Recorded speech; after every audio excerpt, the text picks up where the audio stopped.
Mark Zuckerberg and Meta Platforms have spent in excess of $50 billion trying to build this metaverse and the technology that it needs behind it. That's augmented reality, virtual reality, all the hardware that goes along with it.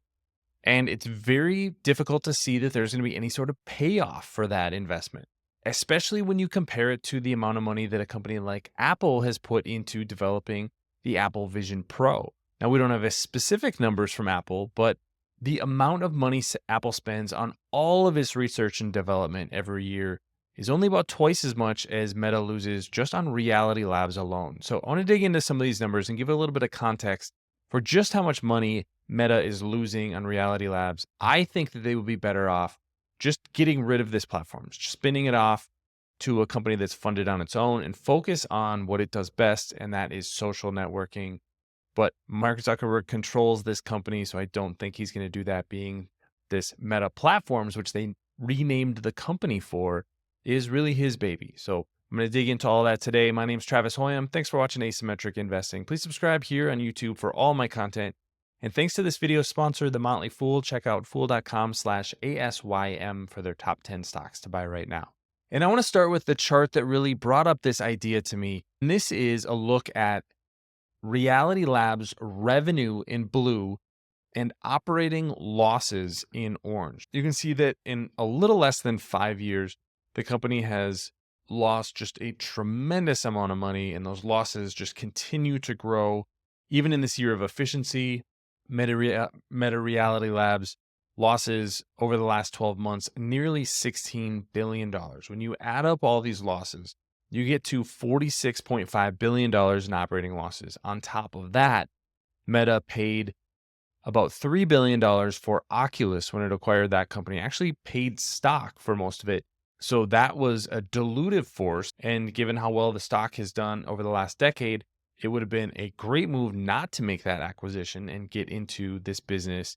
And on top of that, they paid about $1 billion for Control Labs. That's another acquisition that they made. Control Labs is a sensor company. They made a product that you could put on your wrist and sense what you were intending to do with your hand. So not even what you were actually doing with your hand, but what was the signal that was going from your brain to your wrist, and then they could build that into a virtual environment.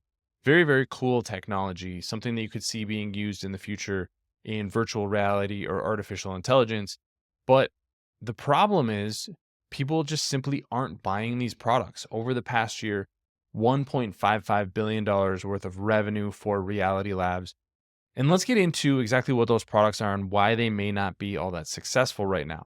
I'll just start with looking at the Reality Labs website, because I think it's always interesting to look at how companies want to portray themselves to the public and to the media. You can see that they're talking about the potential for humans using virtual reality, which is Oculus. Spark AR is a very popular development tool for augmented reality. And then there's all kinds of other R&D, Project Aria, and a lot that goes into the tools that are ultimately built. What you probably know Meta for and what Reality Labs for is these VR headsets. In particular, Meta Quest 2 was actually a very popular device, at least relative to other VR devices before it.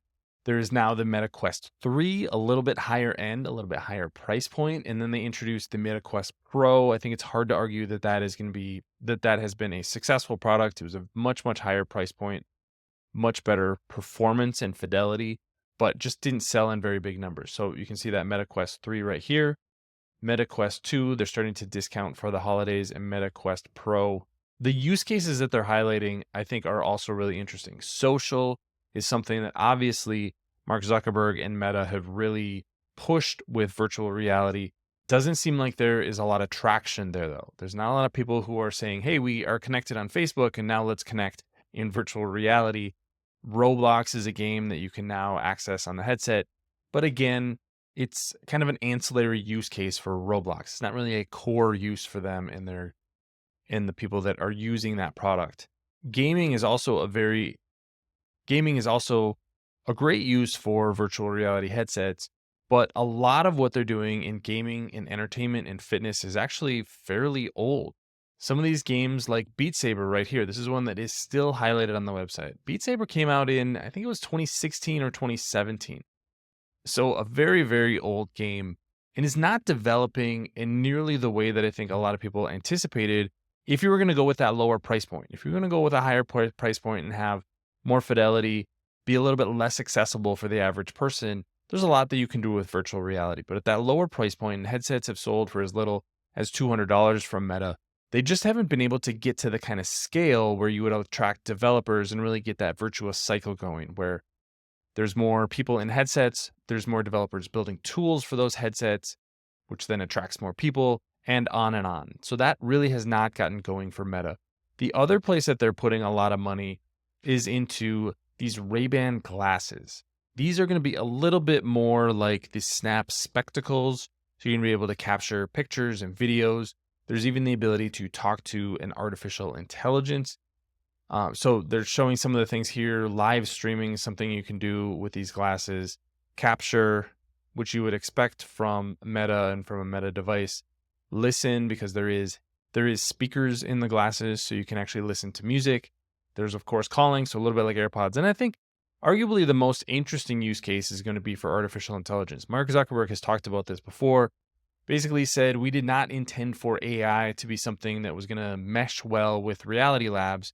But it turns out when you have these large language models and you're able to talk to people and ask or answer questions, it's actually a very natural use case. You could just have a pair of glasses on that you could converse with and ask questions what something is in the wild, especially if that device is capturing video and audio passively.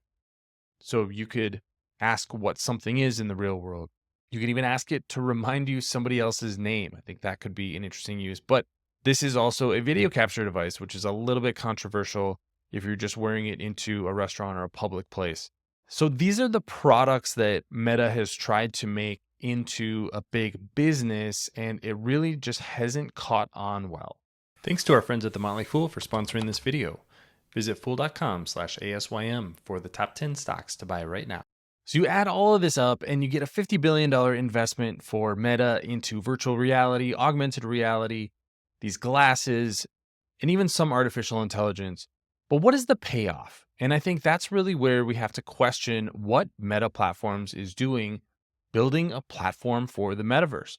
We don't hear them talk about the metaverse itself very much anymore. Remember when they changed their name to Meta Platforms, that was really the hot thing on the market.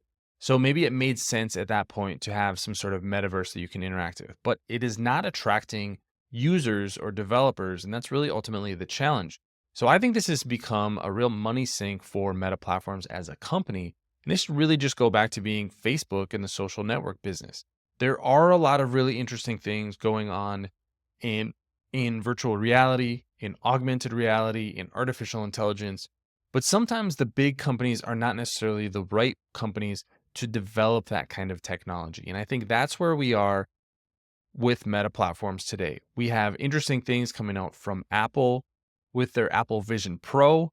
And you can see from this chart right here that Apple spends a lot of money on research and development, but compared to that $15.8 billion that Meta has lost in the last year, from an operating loss perspective and Reality Labs, Apple's R&D spending is very reasonable, a little under $30 billion per year. And that includes everything that goes into developing iPhones, iPads, Macs, all of their products, all of their software. And on top of that, they're introducing the Vision Pro, which is really an extension from their existing ecosystem. They already have a computing platform, and now you're going to be able to interact with that platform with a virtual reality headset. I think it's less logical what exactly Meta Platforms is doing. Is this going to be a social interaction, as Mark Zuckerberg has really talked about it being? If that's the case, I think this is an abject failure. Social interactions in virtual reality have not been a success. They've been around for nearly a decade, and they're not what the market is looking for. So there are applications like in business or in education to use some of these VR and AR technologies. But again, is Meta Platforms the right company to build and scale that kind of technology? I don't think it is, because Meta Platforms at the end of the day wants to be a social network, whether that's on a computer screen, on a smartphone, or in a headset. In the last few years, they made the change where you can't even have a headset with just an email address to create an account. You actually have to have a Facebook account to get access to these headsets. And I think that really tells us where Mark Zuckerberg and team's head is at with their intentions for these devices. I think this has been a $50 billion blunder. And at the end of the day, it may be $100 billion or more wasted in trying to build out some sort of metaverse, VR, AR technology that customers just aren't adopting. When you're spending $15 billion a year and you're only able to generate a little over $1 billion in revenue, there is something wrong with what you're making. And for all the great things that Mark Zuckerberg has done building a business in social network, he has not been able to build a good business in virtual reality. But what do you think about their investment in VR and AR and the Reality Labs? Leave your comments in the comments section below. Don't forget to subscribe to Asymmetric Investing. Thanks for watching, everybody. See you here next time.